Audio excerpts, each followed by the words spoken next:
थोड़ी राजनीति की बात कर लेते हैं, जो जियो पॉलिटिक्स है इंटरनेशनल। देखो भाई, हमारा देश ईरान से ऑयल नहीं खरीदता है। क्यों? क्योंकि अमेरिका ने सैंक्शंस लगा रखे हैं कि भाई तुम नहीं खरीदोगे। अब उसने बोल दिया नहीं खरीदोगे तो नहीं खरीद रहा है। रसिया से कुछ लिमिटेशंस में है, अच्छे हैं तो खरीद रहा है, लेकिन यही रसिया हमारे से बहुत दूर पड़ता है, जिसका ट्रांसपोर्टेशन खर्चा बहुत ज्यादा आता है। वही अगर ईरान से खरीदता तो बहुत कम कॉस्ट आता। पर डे का मैं बताता हूँ डेटा, अप्रोक्सली बता रहा हूँ कि 2000 करोड़ पर डे का हमारा बचत होता अगर ईरान से तेल खरीदता भारत। तो रसिया से खरीदा तो इतना ज्यादा खर्चा आ रहा है क्योंकि रसिया दूर पड़ता है और ईरान पास में आता है। तो ये सब सीन है। अब देखो, पर डे हमारा 2000 करोड़ का खर्चा ज्यादा लग रहा है। क्यों? क्योंकि अमेरिका ने बोल दिया कि तुम नहीं खरीदोगे, इस वजह से। अब कहां से हम लोग अब सोचो कि हम लोग कितना इंडिपेंडेंट है।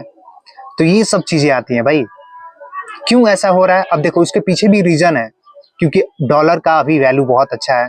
डॉलर, सारे इंटरनेशनल ट्रेड जो होते हैं वो डॉलर में होते हैं।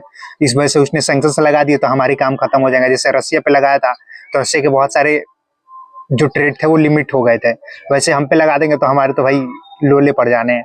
तो यही सब सीन है, ऐसा कुछ नहीं है। ये सब पैसे का कमाल है। जो वैल्यू है ना पैसों की, जो वहाँ के डॉलर की वैल्यू है उसकी वजह से है। अगर डॉलर की वैल्यू कम हो जाएगी, हमारा रुपया का वैल्यू बढ़ेगा, जो कि अभी हो नहीं रहा है, हालांकि अभी तो एकदम बॉटम पे है।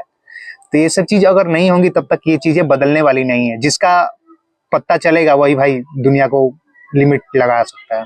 अभी यूएसए का पत्ता चल रहा है, धीरे धीरे हो सकता है आगे कुछ 100-200 साल में चाइना हो जाए, ऐसा लग रहा है, क्योंकि वो एग्रेसिवली सारे स्टेप्स ले रहा है। तो हो सकता है कि हो जाए ऐसा कुछ।